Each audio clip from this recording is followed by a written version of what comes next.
내가 믿는 하나님 7번째 나갑니다.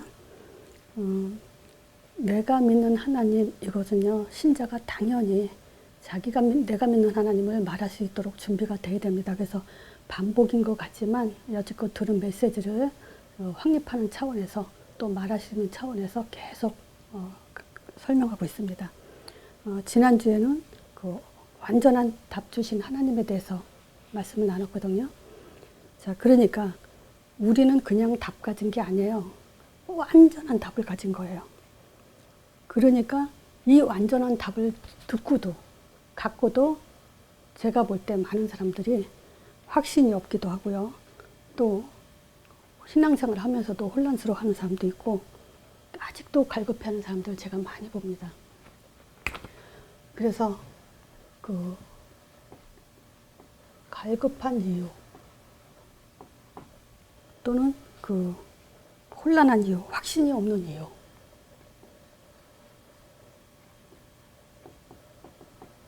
이런 이유들을 보면요, 늘 강조하지만요, 할 말이 준비되지 않기 때문에 복음이 내 거가 된 게 아니란 얘기예요. 개인화가 안 되면요, 사실은 종교예요. 본인들은 개인화가 안 되면서 할 말을 준비 안 하면서 나는 복음이야 그러지만 그건 자기 생각이고요. 여지껏 기독교 실패 이유는 신자들이 할 말도 없고 개인화가 안 돼 있기 때문에 결국은 종교 생활을 열심히만 하다가 결국은 후대가 무너졌죠. 또 두 번째가 뭐냐면요, 그 믿음의 방법을 몰라서. 자, 그러니까 결국 뭔 얘기냐면요, 틀린 믿음이요. 이 틀린 믿음이란 말은 뭔 말이냐면요, 사람의 방법대로 믿는 거예요. 내 생각대로 믿는 거예요. 또 어떤 믿음이냐면요, 사실은 우리는 성경적 믿음을 가져야 되죠. 이 성경적 믿음이라는 것은 결국 하나님 말씀대로 믿음을 갖는 거죠. 제가 하고자 하는 이 사역은 바로 이거예요. 개인화와 정말 성경적 믿음, 요걸 뿌리내리게 하기 위한 사역을 지금 하고 있는 거죠. 자, 그래서 오늘은요, 믿음을 주신 하나님, 그것보다는 믿음의 방법을 주신 하나님이라는 말씀으로 말씀을 나누게 합니다. 자, 사람의 방법이라는 뭔가요? 마태복음 16장 14절이요. 제가 이 마태복음 16장 14절을 말할 때 항상 앞에 붙이는 설명이 있어요. 그게 뭐냐면 이스라엘 백성들이 계속 실패했을 때 마지막으로 와서 사람들한테 물어본 거예요. 그리고 제자들한테 물어본 거예요. 자, 그러니까 왜 너희들이 여지껏 노예되고 포로되고 속국됐는지 아냐? 그 이유를 지적해 준 것이 바로 마태복음 16장 14절에서 20절이에요. 자, 그 얘기가 뭐냐? 지금 사람들은 예수님을 알기를 어떻게 하냐면요, 세례 요한 같습니다. 너희는 나를 누구라고 하냐? 하니까 세례 요한 같다 그래요.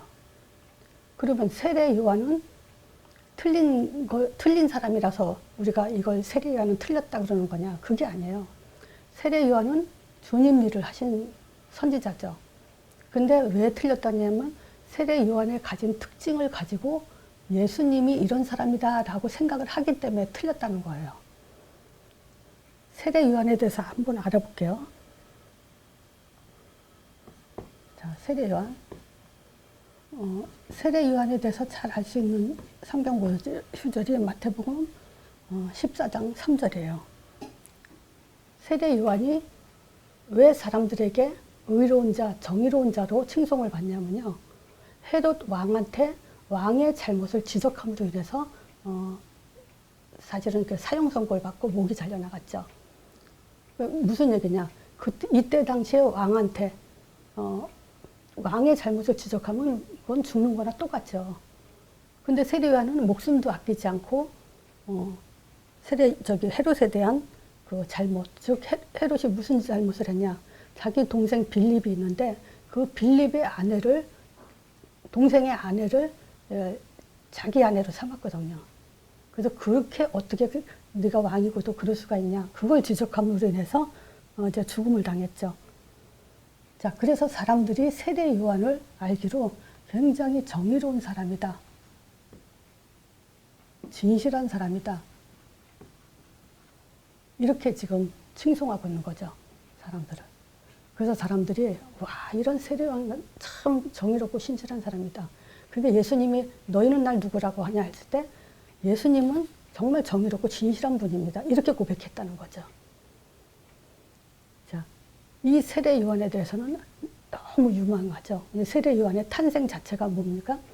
아버지가 벙어리가 되면서 그 아들을 낳았을 때 이제 이름을 세례 요한이라고 적고 칠판에 써놓고 그때 입이 풀리고 뭐 이래서 이스라엘 백성들은 이 세례 요한의 탄생에 대해서 너무나 잘 알고 있죠. 그래서 세례 요한은 사실상 마지막 선지자예요. 구약에 계속 선지자 세웠잖아요. 예수님 당시에 마지막 선지자 역할을 하고 이제 죽임을 당하죠. 근데 사실 이 세례 요한은 예수님이 이 길을 미리 예비하라고 미리 예수님 탄생하기 6개월 전에 하나님이 먼저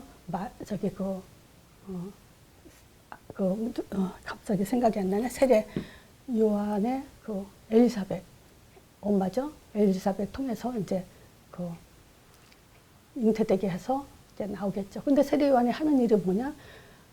예수님의 길을 미리 열어놓는 역할을 하는 거죠. 그런데 사실상 세례 요한이 죽음을 당한 일과 그 세례 요한의 본질적인 해야 될 일은 사실상 달라요. 쓸데없는 일을 해서 죽음을 당한 거죠.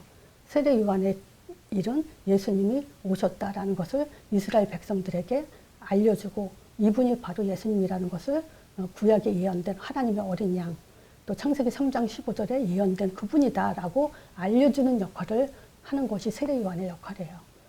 왜냐하면 이스라엘 백성들은요, 지금 세례 요한이 이 마지막 선지자 역할을 할 때는 이미 400년 동안 선지자가 없던 시절이었죠. 아주 암흑기였죠. 그런 때에 하나님이 예수님을 보낼 때는 선지자를 먼저 보내죠.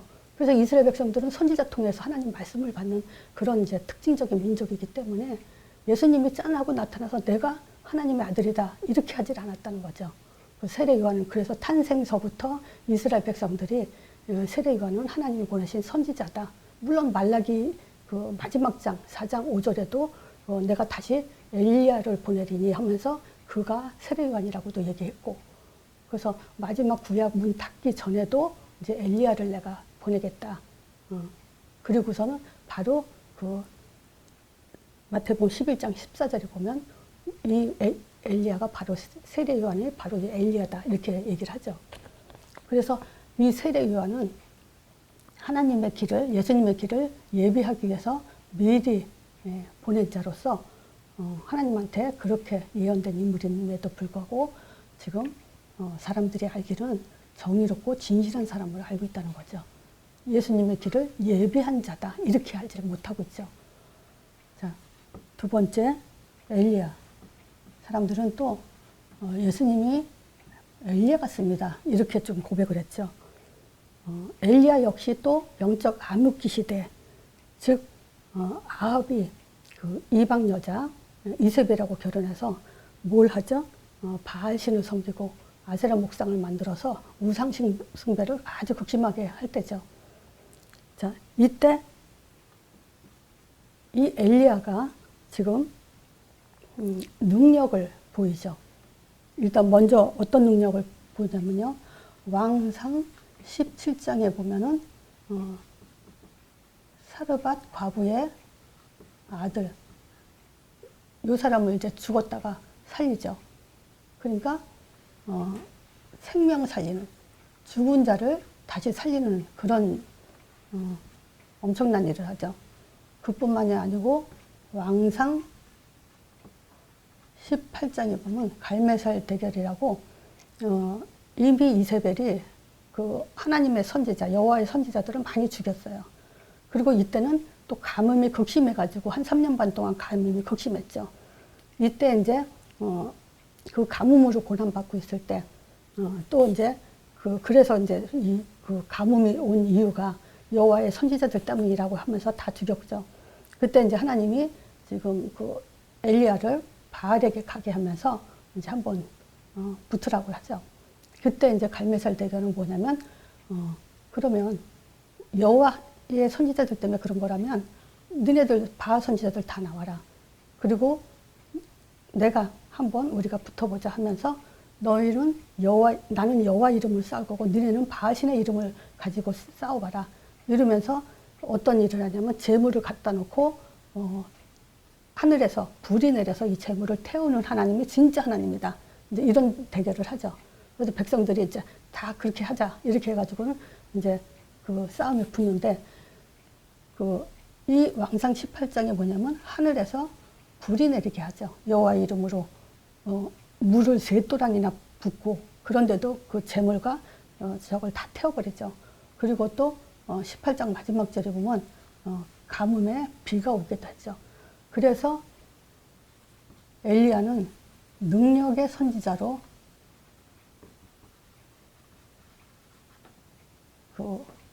이스라엘 백성들이 그렇게 알고 있죠. 자, 세 번째 또 예레미야 같습니다. 그죠? 다 영적 암흑기 때 하나님이 쓰신 선지자들이에요. 자, 예레미야는 이스라엘 백성이 이제 바벨론에 70년 포로로 이제 끌려간다는 걸 예언한 사람이에요. 근데 예레미야 28장에 보면요. 거짓 선지자 하나냐가 있죠. 거짓 선지자. 이 거짓 선지자는 우리가 하나님 백성인데 어떻게 70년씩이나 우리가 그 바벨론의 포로가 되겠냐. 2년 만에 다시 돌아올 거다. 그 백성들이 다 하나냐 말이 옳다고 하죠. 근데 예레미야는 70년이 차이된다.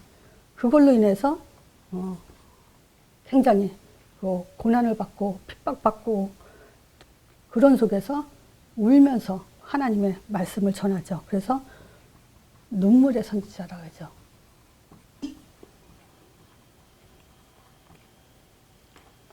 자, 이런 예레미야 같습니다. 이렇게 말하고요. 또 다 선지자지만 그 많은 또 선지자들이 많았죠. 또 예수님은 선지자 같습니다. 이렇게 말했죠. 자, 선지자는 뭐죠? 하나님 말씀을 전달하는 자죠. 그런데 지금 어떤 선지자도 있냐면요. 하나님 말씀을 지식으로만 전달하는 선지자도 있죠. 자, 그럼 보세요. 하나님 말씀을 전달하는데 지식이다 아니다. 그걸 어떻게 구분할 수 있을까요? 어떤 사람은 저 사람은 지금 하나님 말씀을 전하는 거 보니까 지식이야. 저 사람은 아니야. 진짜 참 하나님 말씀을 전달하는 거야. 지식과 지식 아닌 거 우리가 구분할 수 있어야 되죠. 지식과 지식 아닌 거. 즉 우리가 예수를 말할 때 어떻게 말하냐. 그분은 그리스도다. 왜 그리스도냐? 창세기 3장 이 문제 해결하러 오신 분이다. 그리고 그 이름으로 성령을 보내주신다. 그리고 이 성령은 우리에게 땅끝까지 증인되도록 인도하신다. 이 3가지 단어가 빠지면 지식입니다. 예수를 말하는데 요게 빠지면 지식이고요. 요게 있어야 참복음입니다. 자, 그래서 엘리야도 그렇잖아요. 여호와의 이름을 부르겠다 나는. 너희는 너희 신의 이름을 불러라. 그래서 바알 신의 이름을 부르지. 아무리 불러도 소용없죠.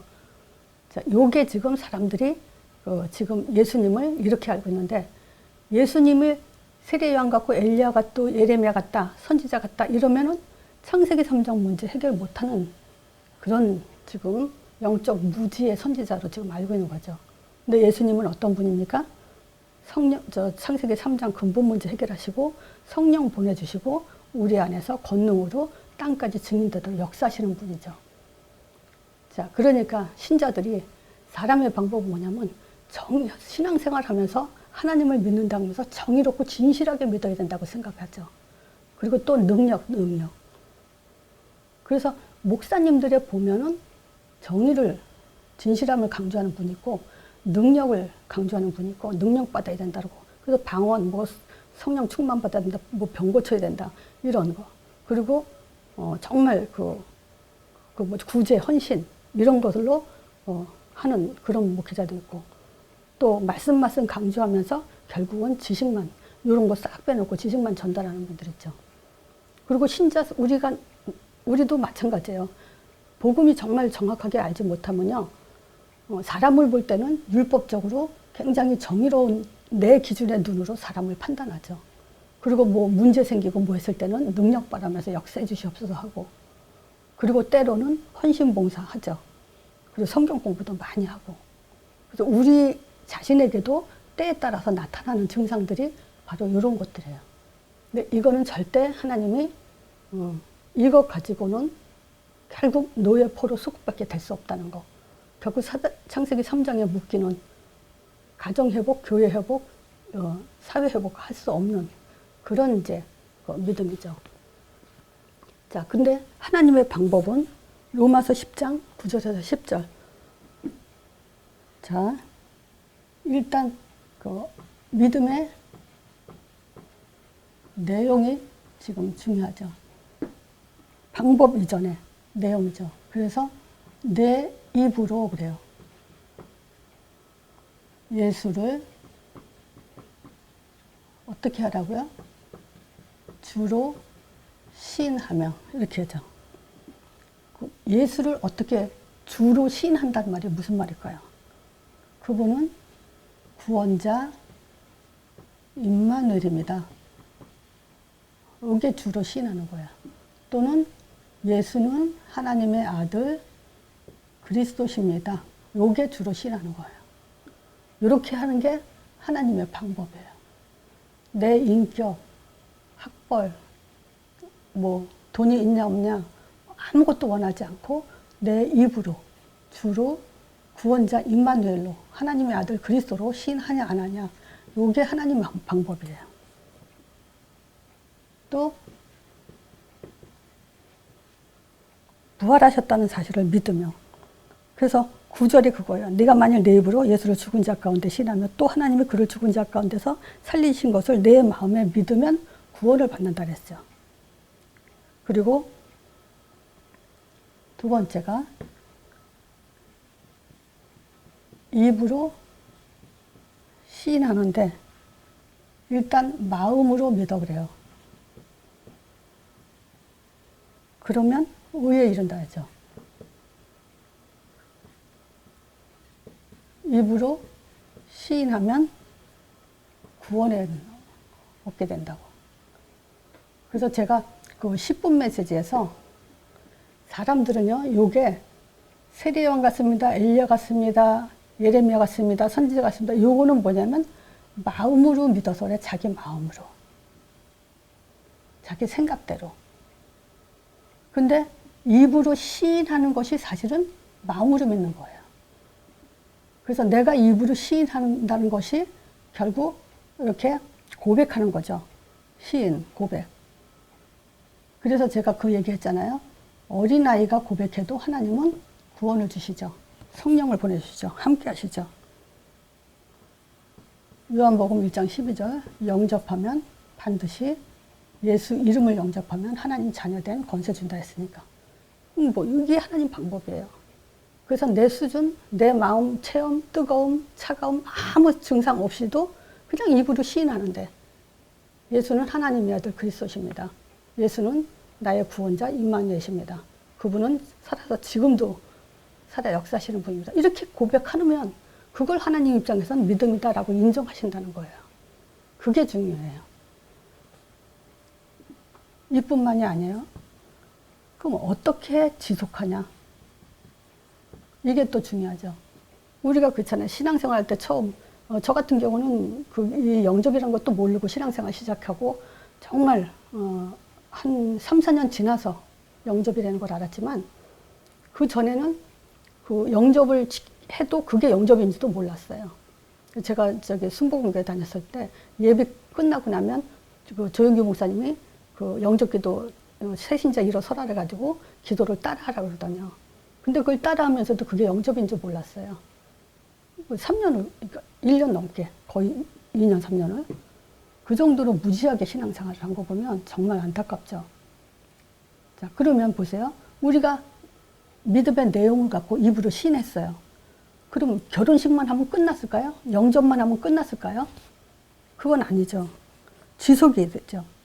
그래서 이 내용과 방법을 가지고 우리는 진짜 기도가 뭔지 이해가 돼야 돼요.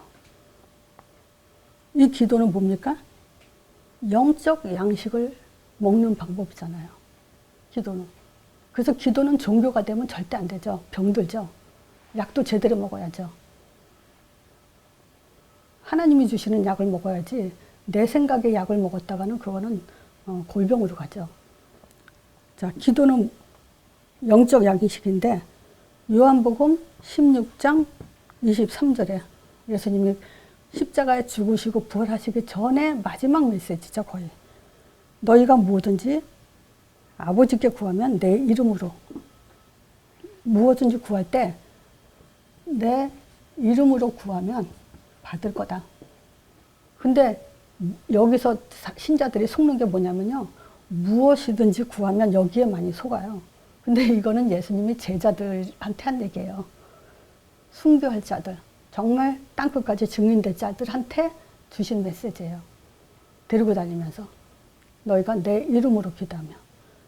또 24절에도 지금까지는 너희가 내 이름으로 아무것도 구하지 않았다 그래요. 그러니까 기도는 유대인들만큼 기도하는 사람이 어디 있습니까? 근데 여지껏 한 기도는 그거는 하나님께 한 기도가 아니라 그래요. 왜냐? 내 이름으로 하지 않았기 때문에. 근데 내 이름으로 아무것도 구하지 아니었으나 이제 구해라. 내 이름으로. 그러면 받을 거다. 이렇게 얘기하죠. 근데 뭐냐? 기쁨이 충만할 거다 그래요. 뭘 줍니까? 성령을 보내주신다는 거예요. 그리고 지속하는 방법이 바로 예배예요. 예배는 뭡니까? 마태복음 18장 20절. 두세 사람이 내 이름으로 모인 곳에 나도 그들 중에 함께한다. 여기서도 예수 이름으로. 그래서 예수 이름 있는 곳이 예배예요. 예수 이름 없다, 그건 예배가 아니에요. 종교죠. 그리고 지속하는 방법이 전도죠. 자, 이렇게 우리는 이 지속이라는 건 얼마나 중요하냐. 영적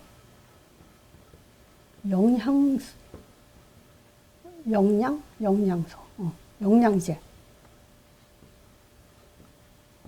영적 영양소를 먹는 것이 이 기도고 예배고 전도예요. 근데 이게 안 되면 결국은 병들죠. 그러니까 보세요. 부부가 결혼 생활해도 그냥 사는 게 아니잖아요. 그냥 뭐 밥 먹고 남편 출퇴근하는 거 도와주고 여자는 살림하고 애 키우고 그게 아니잖아요. 부부라는 건 뭡니까?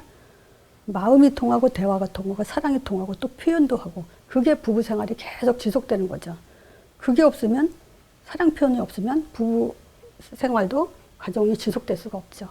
그와 마찬가지예요. 우리가 하나님과 계속 충만해지는 그런 방법은 예수 이름이 날마다 충만하게 확신 속에서 이게 누려져야 돼요. 그게 또한 마음으로 믿는 거고 입으로 시인하는 거고 하나님이 가장 원하는 것이 바로 이겁니다. 그래서 우리도 나를 알아주면 기쁘고 자존감도 커지듯이 하나님도 역시 마찬가지예요. 전능하시고 영원하신 분이지만 우리를 자기 형상대로 지으신 이유가 뭡니까? 자기를 바라보고 자기를 의존하고 자기한테 구하고 자기를 기쁘게 하는 일에 우리를 창조했기 때문에 그렇게 하기 위해서는 딱 하나 내 이름으로 늘 하나님과 24시 통화하는 거예요. 자, 그러면 오늘 이 메시지 듣고도 확인해야 되죠. 우리는 날마다 확인해야 돼요. 내가 잘 믿는다. 어떻게 확인하냐? 응답을 받아야 되죠. 어떤 응답? 사도행전 2장 응답입니다. 하나님은 창세 전부터 영원까지 우리에게 성령 충만하길 바래요. 그래서 또 말씀드리지만 성령은 언제 역사하죠? 예수 이름으로. 충만은 뭐죠? 확신이에요. 반드시 자기 이름으로 주니까. 그래서 예수 이름 확신하는 것만큼 우리는 뭐합니까? 담대히 있어요. 반석이 되죠. 이게 성령 충만이에요. 절대 흔들림 없이 하는 거. 자, 그래야만 어딜 향해서 가냐? 전도를 향해서 가요. 담대함과 확신 없는데 전도형은 절대 열릴 수가 없죠. 따로 뛸 수가 없죠. 그래서 확신 갖기 위해서는 개인화가 되지 않으면 안 되죠. 그래야 드디어 이제 말씀 성취가 이루어지게 되죠. 그 말씀 성취, 개인화가 돼서 말씀 성취 이룬다는 것은요, 24시예요.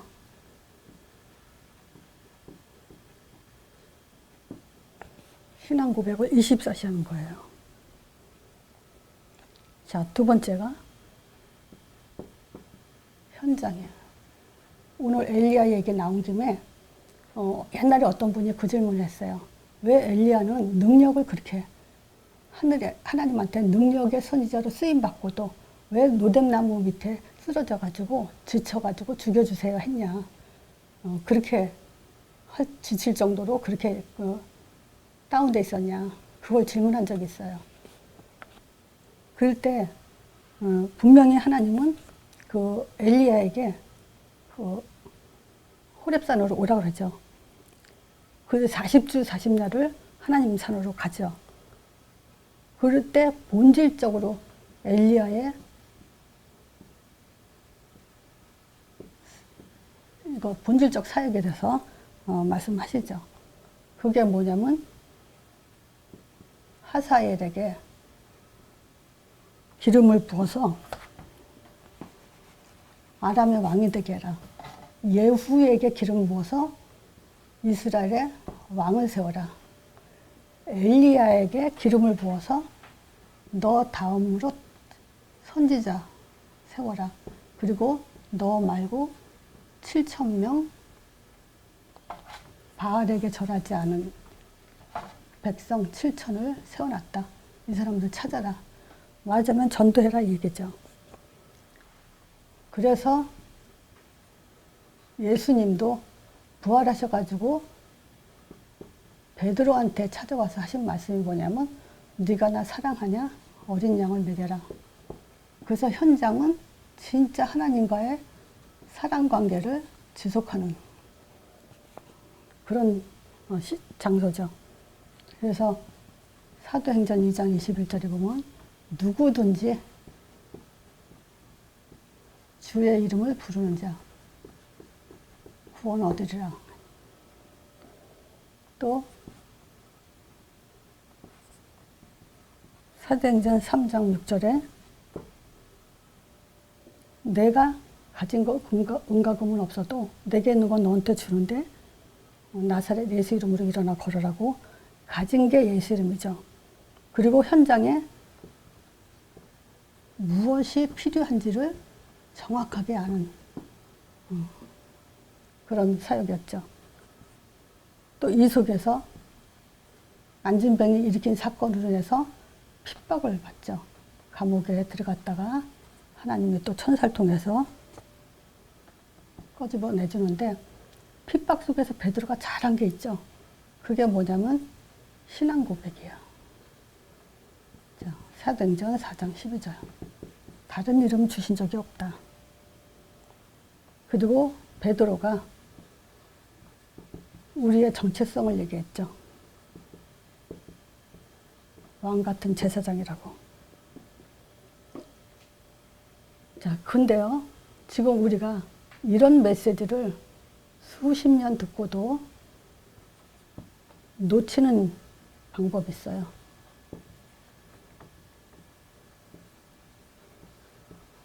얼마 전에 참 안타까운 일이 있었는데 결국 사역자들이요, 감정을 다스리지 못해가지고 일을 크게 벌리는 경우가 있어요. 진짜 사역자들은요, 감정 들어간 상태에서 선택하고 결정하지 마세요. 어떤 처신도 하면 안 돼요. 이거는 어떤 다툼, 하나님이 제일 싫어하는 거예요. 사역자들은, 하나님 일을 하는 사람은. 그 모세가 가나안 땅 들어가지 못한 일이 뭐죠?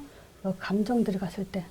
아니, 운전도 기분 안 좋고 감정 들어갔을 때 운전하지 말라고 했잖아요. 감정이 들어갔다는 건 내 정신이 아니란 얘기예요. 근데 참 이런 일들을 사역자들이 쉽게 하는 거 보면, 그리고 이게 또 혼자 하는 것도 아니고 옆에 사람, 부부가 같이 일을 할 때 보면 말리는 사람이 없었다는 얘기란 말이죠, 이게. 참 이게 너무 좀 안타까워요. 그래서 사역자들이 굉장히 이건 조심해야 돼요. 하나님이 정말 원하지 않는 거고, 이 놓치는 방법이 감정이면서 또 문제에 묶이는 거예요. 하나님이 주신 답은 완전한 거랬잖아요. 우리가 가진 복은 완전해요. 우리는 물론 완전하지는 않죠. 그렇지만 주신 답이 완전하다면 우리는 문제조차도, 메시지 왜 듣습니까? 이 문제조차도 문제로 봐서는 안 된다는 거예요. 그걸 우리는 훈련해야 돼요. 그리고 인간관계.